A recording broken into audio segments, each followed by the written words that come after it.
Today we will study how to find equivalent thermal conductivity and equivalent thermal resistance in series combination, parallel combination and series parallel combination.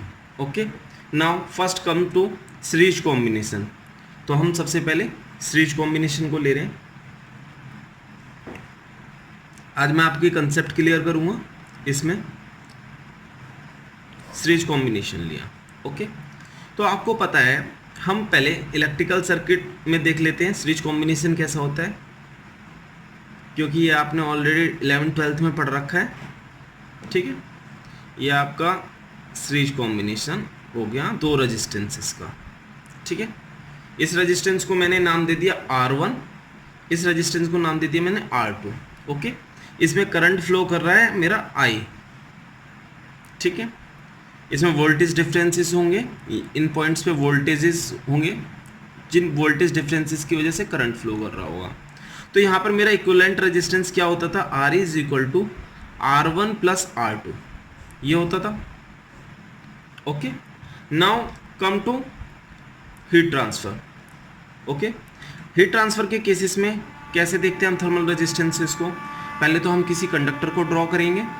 Suppose ये मेरा कोई conductor है, एक conductor ये हो गया, ये आप मेटेलिक रॉड समझ लीजिए या मेटेलिक वायर समझ लीजिए. ओके. एक ये मेरा कंडक्टर हो गया, दूसरा कंडक्टर ये हो गया.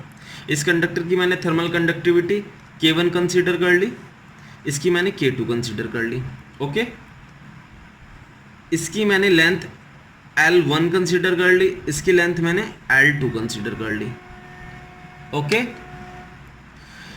Area will remain same. ठीक है. हम एरिया जो कंसीडर कर रहे हैं वो हमारा है A. ओके. A. यहाँ पर हीट फ्लो कितना हो रहा होगा, H1 मान लिया हमने, यहाँ पर हमने मान लिया H2. ओके. यहाँ H1 मान लिया, H2 मान लिया. H stands for heat flow rate. Heat flow rate मैं H इसलिए मान रहा हूँ क्योंकि जहाँ पर भी मुझे मतलब टाइम के साथ प्रॉब्लम्स को सॉल्व करना होगा, वहाँ पर H को मैं क्या लिखूँगा, Q/2 means amount of heat transfer divided by time.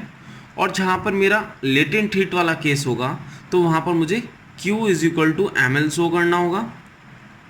Small q मैं ले नहीं सकता हीट फ्लो रेट को, क्योंकि हम हीट ट्रांसफर में स्मॉल q से क्या रिप्रेजेंट करते हैं, heat flux area, heat flux that is q is equal to Q/A, sorry Q is equal to H/A. Okay. तो मैंने क्या किया, यहाँ पर हीट फ्लो रेट को या रेट ऑफ हीट फ्लो को मैंने कैपिटल H से शो कर दिया है. ठीक है. आप प्रॉब्लम्स में देखेंगे कहीं पर हम Q is equal to capital Q/A लिख देते हैं, तो वो जस्ट रिप्रेजेंट करने का है, लेकिन आपका कंसेप्ट बहुत क्लियर होना चाहिए. अगर यहाँ हम हीट फ्लक्स लिख रहे हैं और वो वॉट पर मीटर स्क्वायर में है, तो हमें यहाँ पर भी चाहे हम H लिखें चाहे Q लिखें, लेकिन वो भी हमारा वॉट पर मीटर वॉट में होना चाहिए. ठीक है. ये वॉट में होगा, ये मीटर स्क्वायर में होगा, तो हमारी यूनिट क्या हो जाएगी, वॉट पर मीटर स्क्वायर. तो आपको ये क्लियर होना चाहिए कि ये क्या है, आप अपने हिसाब से रिप्रेजेंट कर सकते हैं. ठीक है. तो यहाँ पर हीट फ्लो H1 है, यहाँ पर H2 है. ठीक है. Thermal conductivity, cross sectional area सारे क्रॉस सेक्शंस का A है. ओके. L1 L2 हमने लेंथ मान लिया. माय डियर फ्रेंड्स, अगर मैं इन्हीं मेटेलिक कंडक्टर्स को या मेटेलिक रॉड्स को मैं स्लैब फॉर्म में दिखाता, सपोज ये स्लैब हो गई मेरी, एक स्लैब ये हो गई. ओके. स्लैब 1 ये हो गई, स्लैब 2 ये हो गई, तब मैं यहाँ पर थिकनेस बोल देता. थिकनेस भी बोल सकते हैं, जरूरी नहीं है कि लेंथ बोलेंगे. यहाँ पर मैं थिकनेस वर्ड यूज़ कर रहा हूँ, यहाँ पर मैं कंडक्टर की लेंथ वर्ड यूज़ कर रहा हूँ. ठीक है. तो आप इनसे कंफ्यूज नहीं होगे. आपको पता है यहाँ पर I इज इक्वल टू, अगर इसमें जितना करंट फ्लो करेगा उतना करंट इसमें फ्लो करेगा. तो यहाँ से एक चीज़ तो बहुत क्लियर है कि मेरा H1 is equal to H2 होगा. M I right. ओके. अब सपोज ये मेरा दो कंडक्टर्स का कॉम्बिनेशन दे रखा है सीरीज में, अगर मुझे इसका इक्विवेलेंट बनाना होता तो मैं अब इसका इक्विवेलेंट बनाने जा रहा हूँ। इक्विवेलेंट बना रहा हूँ तो क्रॉस सेक्शनल एरिया सेम रहेगा सीरीज में, लेंथ बढ़ गई, लेंथ हो गई मेरी L1 plus L2, cross sectional area same है। ओके अगर टेम्परेचर यहाँ पर T1 डिग्री सेल्सियस था, यहाँ पे T2 डिग्री सेल्सियस है, तो एक्सट्रीम एंड का टेम्परेचर भी यहाँ पर T1 degree Celsius T2 degree Celsius रहेगा इस कॉम्बिनेशन में, इक्विवेलेंट सर्किट में। ओके इसे मैंने थीटा मान लिया। यहाँ थीटा हम रिप्रेजेंट नहीं कर सकते क्योंकि मैं यहाँ इक्विवेलेंट दिखा रहा हूँ, मैंने कंप्लीट एक रॉड कंसीडर कर लिया इक्विवेलेंट में। ठीक है, area will remain same. Okay यहाँ से हीट मैंने मान ली कि H फ्लो कर रही है, H फ्लो कर रही है। ठीक है, अब हम देखते हैं बेसिक कंसेप्ट्स यूज करते हैं। आपको पता है कि H is equal to delta T upon thermal resistance होता है। Okay amount of rate of heat flow is equal to delta T upon thermal resistance. Okay तो इन्हीं कंसेप्ट्स को हम यूज करते हैं। सी फॉर फर्स्ट वन हम देखेंगे तो यहाँ क्या हो जाएगा, H1 is equal to delta T upon R1। You can say H1 is equal to delta T को हम क्या लिखेंगे यहाँ पे T1 minus theta upon R1, तो T1 minus theta is equal to H1 R1 हो गया। Okay T1 minus theta is equal to H1 R1 हो गया। इस केस में इस कंडक्टर के लिए H2 is equal to delta T upon R2। Delta T इसके लिए क्या होगा, थीटा माइनस T2 होगा। हम T1 कंसिडर कर रहे हैं greater than T2। Okay T1 is greater than T2। तो अब देखते हैं R2 H2, यहाँ से क्या रिलेशन निकल के आया, theta minus T2 cross multiplication के बाद H2 R2। इसे आप इक्वेशन फर्स्ट कंसीडर कर लीजिए, इसे आप इक्वेशन सेकंड कंसीडर कर लीजिए। इन दोनों आप इक्वेशंस को ऐड करेंगे, इक्वेशन फर्स्ट को इक्वेशन सेकंड के साथ, you will get T1 minus T2 is equal to H1 R1 plus H2 R2। Okay आपको मिल गया माय डियर फ्रेंड्स। अब यहाँ देखते हैं हम, अगर हम यहाँ निकालेंगे H इज इक्वल टू कितना आएगा, delta T upon R equivalent RE। Thermal resistance को मैं RE से दिखा रहा हूँ क्योंकि ये मैंने इक्विवेलेंट, ये दोनों कंडक्टर का कॉम्बिनेशन करके इक्विवेलेंट बनाया। तो यहाँ मेरा क्या हो जाएगा, H is equal to delta T is T1 minus T2 RE, T1 minus T2 is equal to H into RE। Okay तो my dear friends, can I put on value from equation third, इसे equation third consider कर ली। Equation third से मैं यहाँ value put on कर दे रहा हूँ T1 माइनस T2 की, that is H into RE। It will be equal to HE into RE is equal to H1 plus R1 plus H2 R2। Okay my dear friends, in series combination amount of heat flow remain same, H1 is equal to H2। इसका equivalent draw करने पर भी H same रहेगा। तो यहाँ मैं लिख रहा हूँ H since H is equal to H1 is equal to H2, दोनों तरफ से बोथ साइड से H कॉमन निकल कर कैंसिल हो जाएगा। You will get RE is equal to R1 plus R2। तो मैंने ये सीरीज में प्रूव कर दिया कि सीरीज में RE is equal to R1 plus R2 thermal में भी सेम रहता है जो इलेक्ट्रिकल में रहता है। ठीक है, तो आपको ये रिलेशन प्रॉब्लम्स को सॉल्व करते वक्त यूज करना है। Now we have to find equivalent thermal conductivity. कैसे फाइंड करेंगे, देखिए RE को मैं क्या लिख सकता हूँ, हमें पता है थर्मल रेजिस्टेंस को हम क्या लिखते हैं, X अपॉन K लिखते हैं, X upon K, am I right, X upon K। इस फॉर्मूले से देखते हैं RE will be equal to X here कितना है, लेंथ कितनी है L1 plus L2, thermal conductivity K equivalent into area A। यहाँ का रेजिस्टेंस R1 का देखते हैं कितना है, L1 upon K1A plus L2 upon K2A। Okay any doubt. Now space को प्रॉपर यूटिलाइज करते हुए यहाँ पर मेरा ए कैंसिल हो जाएगा डिनोमिनेटर में. Now we will get L1 plus L2 upon K equivalent, L1 upon K1 plus L2 upon K2. Okay, तो के इक्विवेलेंट कितना हुआ मेरा L1 प्लस L2, ये पूरी टर्म को मैं इधर डिनोमिनेटर में ला रहा हूँ, L1 upon K1 plus L2 upon K2. Okay, तो आपको यहाँ दो रिलेशंस मिल गए, एक इक्विवेलेंट थर्मल रेजिस्टेंस का और एक मिल गया आपको इक्विवेलेंट थर्मल कंडक्टिविटी का सीरीज कॉम्बिनेशन में. ठीक है माय डियर फ्रेंड्स, इन दोनों फॉर्मूले को यूज़ करते हुए आप प्रॉब्लम्स इजीली सॉल्व कर सकते हो और बहुत ज़्यादा चांसेस होते हैं गेट आईएएस वेरियस पीएसयूज में इस पर डायरेक्ट क्वेश्चंस पूछे जाते हैं, क्योंकि आपको L1 और K1 की वैल्यू पुट ऑन करनी होती है. जहाँ पर आपको कैलकुलेटर यूज़ करना अलाउ नहीं होता है, वहाँ पर आपको इस टाइप की प्रॉब्लम ईजिली मिल जाएगी. डायरेक्ट रिलेशन भी पूछ सकते हैं आपसे और वैल्यू पुट ऑन करके न्यूमेरिकल वैल्यू भी पूछ सकते हैं. Okay, now move on to parallel combination. My dear students, now we will see parallel combination. Okay, तो पैरेलल कॉम्बिनेशन के लिए पहले हम इलेक्ट्रिकल सर्किट ड्रॉ करते हैं. सी, ये मेरा एक रेजिस्टेंस हो गया, ये दूसरी ब्रांच, ये ठीक है. ये मेरा रेजिस्टेंस R1 हो गया, ये मेरा R1 हो गया, ये मेरा R2 हो गया. यहाँ पर करंट I फ्लो कर रहा था, I आगे जाके ये ब्रांच दो ब्रांचेस में डिवाइड हो गई, तो करंट भी दो ब्रांचेस में दो करंट में डिवाइड हो जाएगा I1 I2 में. Okay, I is equal to I1 plus I2. और आपको पता है जब हम एनालॉजी की बात करते हैं इलेक्ट्रिसिटी और थर्मल की, तो करंट को हम हीट फ्लो से रिप्रेजेंट करते हैं थर्मल में.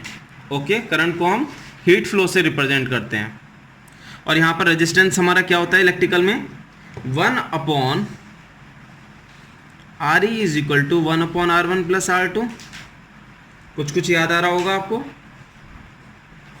ओके, नाउ अब हम कंडक्टर के केस में देखेंगे. कंडक्टर के केस में कंडक्टर्स बना लेते हैं. एक कंडक्टर मेरा ये हो गया, आप इसे मेटेलिक रोड भी बोल सकते हो, वायर भी बोल सकते हो. एक कंडक्टर ये हो गया. ओके, इसका मैंने टेम्परेचर इस एंड का मैंने T1 मान लिया, इस एंड का मैंने T2 मान लिया. लेंथ दोनों की सेम ही रहेगी. ओके, क्योंकि सेम लेंथ का दे रखा है, एक दूसरे के ऊपर कंप्लीटली ओवरलैप कर रहे हैं. एंड का टेम्परेचर दे रखा है. थर्मल कंडक्टिविटी एक की मैंने K1 मान ली, एक की K2 मान ली. ओके माय डियर फ्रेंड, अब रेट ऑफ हीट फ्लो को देख लेते हैं. देखिए यहाँ पर H फ्लो कर रहा था और फिर वो दो ब्रांचेस में डिवाइड हो जाएगा, H1 H2.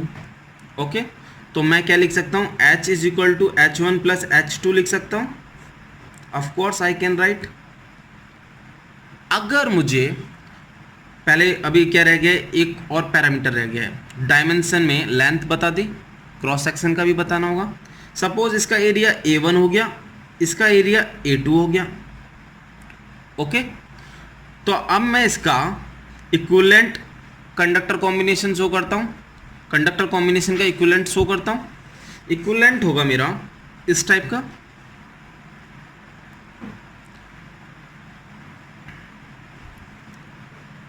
ओके, इन दोनों को मैंने कंप्लीट वन में कन्वर्ट कर दिया. अब एरिया हो गया इसका A1 प्लस A2, दोनों के एरियाज ऐड हो गए A1 plus A2. Length will remain same, that is L. Okay, that is L. Now see thermal conductivity KEQ, temperature will remain same T1 T2. Okay, and amount of heat flow is H. Okay, यहाँ H bifurcate हो गया H1 H2 में, और यहाँ हम दोनों का addition that is H. तो माय डियर फ्रेंड्स, मैंने आपको बताया था एक basic formula H is equal to delta T upon thermal resistance, यही पढ़ते हैं हम। Okay, H is equal to delta T upon thermal resistance. तो देखते हैं यहाँ पर, सबसे पहले मैं फर्स्ट वन के लिए देख रहा हूँ। फर्स्ट वन के लिए H is equal to H1 plus H2 मिल गया हमें। H1 के लिए मैं लिख सकता हूँ वन पार्ट के 4 conductor 1, temperature difference T1 minus T2 upon R1, can I right it? For second T1 minus T2 upon R2, okay, that is equal to H. In this case, what will be the H? H is equal to T1 minus T2 upon equivalent resistance. इन दोनों को मैं equate कर देता हूँ, equate कर देते T1 minus T2, यहाँ से H की वैल्यू यहाँ पुट ऑन कर रहा हूँ RE, T1 minus T2 upon R1 plus T1 minus T2 upon R2, okay. Numerator में T1 minus T2 is common, so it will be cancelled out. You will get 1 upon RE is equal to 1 upon R1 plus 1 upon R2. Same relation as was in the electrical. जो electrical में आपको पता था, same वही निकल कर आया, means analogy हो गई। Okay, now see we have to find equivalent thermal conductivity. Equivalent thermal resistance हमने फाइंड आउट कर लिया। थर्मल रेजिस्टेंस का मैंने आपको एक बेसिक फॉर्मूला बता रखा है, R is equal to X upon K, am I right? X upon K। तो यहाँ पर 1 अपॉन RE में क्या होगा, X क्या है, L है, थर्मल कंडक्टिविटी KE, एरिया क्या होगा my dear friend, A1 plus A2, okay. 1 upon R1 क्या है यहाँ पर मेरा, R1 here is L upon K1A1, L upon K1A1 plus 1 upon L K2A2, okay my dear friends. See here, ये denominator में इसे रिवर्स कर देते हैं तो हमें क्या मिल जाएगा, KE A1 plus A2 upon L K1 A1 upon L plus K2 A2 upon L, okay. तो length is common in the denominator of all three terms, तो ये कैंसिल्ड आउट हो जाएगी। Here see we will get K is equal to K into A1 plus A2 is equal to K1 A1 plus K2 A2। तो KE कितना हो गया मेरा, K1 A1 plus K2 A2 upon A1 plus A2, okay. तो ये मेरा relation आ गया equivalent thermal conductivity का इन पैरेलल कॉम्बिनेशन। तो आपको दो फॉर्मूलेज याद रखने हैं, 1 upon RE is equal to 1 upon R1 plus 1 upon R2, K is equal to K1 A1 plus K2 A2 upon A1 plus A2, okay. तो आप easily solve out कर सकते हो। Now move on to series parallel combination. Dear friends, now come to series parallel combination. Series parallel combination का एक example देख लेते हैं। पहले इलेक्ट्रिकल में देख लेते हैं, इलेक्ट्रिक सर्किट में। ये मेरा एक रेजिस्टेंस हो गया, फिर मैंने ये ब्रांचेस में दो रेजिस्टेंस ले लिए, ये ब्रांचेस में दो रेजिस्टेंस ले लिए, ओके। ब्रांचेस में मैंने दो रेजिस्टेंस ले लिए। इसका नाम दे दिया मैंने R1, इसका R2, इसका R3। सपोज इसमें करंट फ्लो कर रहा है I1, इसमें I2, इसमें I3। वोल्टेजेस मैं शो नहीं कर रहा हूँ, बट वोल्टेजेस है, ठीक है, तभी करंट फ्लो कर रहा है। तो मैंने मान लिया, ठीक है, I1 I2 I3 ले लिया, R1 R2 R3 ले लिया। तो इसमें करंट के लिए क्या रिलेशन होगा, I1 is equal to I2 plus I3, am I right? I1 is equal to I2 plus I3। ये करंट दो करंट में डिवाइड हो गया। अगर मुझे रेजिस्टेंस के लिए लिखना हो इक्विवेलेंट रेजिस्टेंस, तो वो क्या होगा, RE is equal to R1 plus 1 upon R2 plus 1 upon R3 होगा। अब आप कह रहे होगे ये कहाँ से आ गया, मैं बताता हूँ, बहुत इजी है माय डियर फ्रेंड। देखिए, पहले आप जब इस प्रॉब्लम को सॉल्व करेंगे, सबसे पहले आप इक्विवेलेंट रेजिस्टेंस किसका निकालेंगे, इस पार्ट का, ओके, इस पार्ट का आप निकालेंगे। ये एक प्रोसीजर है सॉल्व करने का, ठीक है। इसका जब आप निकालेंगे इक्विवेलेंट रेजिस्टेंस, मैंने सपोज आर ई डैश मान लिया, तो इसका क्या आता, 1/r dash is equal to 1/r2 plus 1/r3, right. तो ये हो गया मेरा R E dash is equal to 1/r2 plus 1/r3 divided by 1/1/r2 plus 1/r3, ये हो गया। ये इक्वल साइन इसके पैरेलल इसके सामने, ठीक है। तो मैं इस सर्किट को क्या बना सकता हूँ, इस सर्किट को मैं अब ये लिख सकता हूँ,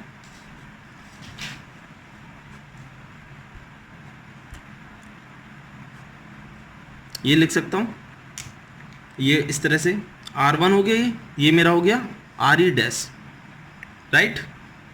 करंट मेरा I1 फ्लो ही करेगा कंप्लीट सर्किट में, क्योंकि मैंने इन दोनों ब्रांचेस को अब एक ब्रांच कन्वर्ट कर दिया है, सीरीज में बना दिया है। तो अब मेरा जो टोटल रेजिस्टेंस इक्विवेलेंट होगा R E is equal to R1 plus R E dash होगा, ठीक है। R E is equal to R1 plus R E dash, जो कि मैंने यहाँ निकाला है। R E dash is equal to 1/1/r2 plus 1/r3, ठीक है, आप समझ गए।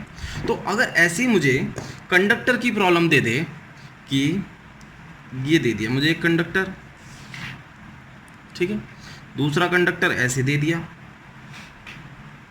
तीसरा ऐसे दे दिया, ओके। तो माय डियर फ्रेंड्स, हमने कैसे पढ़ा था पैरेलल में, इस तरह से बनाया था, इस तरह से बनाया था पैरेलल में। तो माय डियर फ्रेंड्स, ये भी पैरेलल में ही है। आप ये जो है इन दोनों को प्रेस करेंगे, ये इस फॉर्म में आ जाएंगे, ओके। तो आपको इस प्रॉब्लम में भी अगर सॉल्व करना हो, इक्विवेलेंट रेजिस्टेंस निकालना हो, तो फर्स्ट प्रोसीजर बिल्कुल यही रहेगा। आपको पहले इसका इक्विवेलेंट निकालना है, फिर ये और ये सीरीज में हो जाएंगे इनका इक्विवेलेंट करके। आप ऐसे देख सकते हैं, इसे मैंने ऐसे कर दिया, ठीक है, और ये हो गया मेरा ये, ठीक है।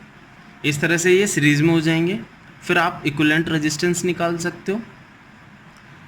इस तरह की प्रॉब्लम्स में एक क्वेश्चन और बन जाता है, जैसे इसका टेम्परेचर T1 दे दिया, इसका T2 दे दिया, इसका T3 दे दिया, ठीक है, और आपसे पूछ लिया जाए यहाँ जंक्शन टेम्परेचर पूछ लिया जाए, तो माय डियर फ्रेंड्स, मैं आपको बताना चाहूँगा, इसमें अगर हीट H1 फ्लो कर रही है, इसमें H2 फ्लो कर रही है, इसमें H3 फ्लो कर रही है, तो इसके लिए एक रिलेशन हम H1 is equal to H2 plus H3 लिख सकते हैं।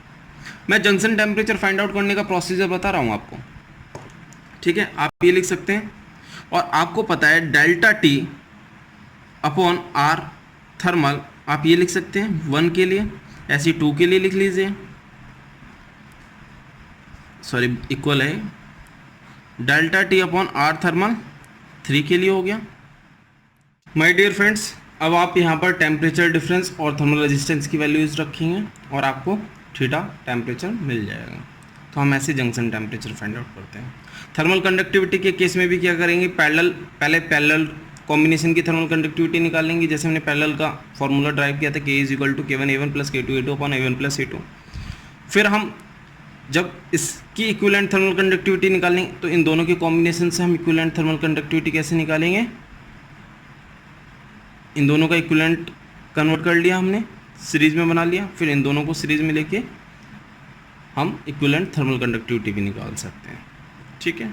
Now we will move on to summary. जो अभी हमने पढ़ा है उसे समराइज कर देते हैं, समराइज करते हैं। आपने सीरीज कॉम्बिनेशन पढ़ा, सीरीज कॉम्बिनेशन और पैरेलल कॉम्बिनेशन, राइट, सीरीज और पैरेलल कॉम्बिनेशन आपने पढ़ा। तो इससे हमने क्या कंक्लूजन्स या फाइंडिंग्स निकाली वो देख लेते हैं।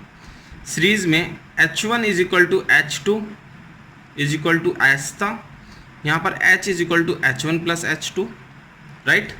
यहाँ पर हमारा इक्विवेलेंट रेजिस्टेंस था RE is equal to R1 plus R2, यहाँ पर 1/RE is equal to 1/R1 plus R2, okay. और यहाँ पर इक्विवेलेंट थर्मल कंडक्टिविटी थी हमारी L1 plus L2 upon L1 upon K1 plus L2 upon K2। यहाँ पर इक्विवेलेंट थर्मल कंडक्टिविटी क्या थी हमारी, K1A1 plus K2A2 upon A1 plus A2, ये थी इक्विवेलेंट थर्मल कंडक्टिविटी। तो आपके 3 कंसेप्ट हो गए जो आपको सीरीज कॉम्बिनेशन, पैरेलल कॉम्बिनेशंस में यूज़ करने, और सीरीज पैरेलल कॉम्बिनेशंस में भी आप यूज़ कर सकते हैं।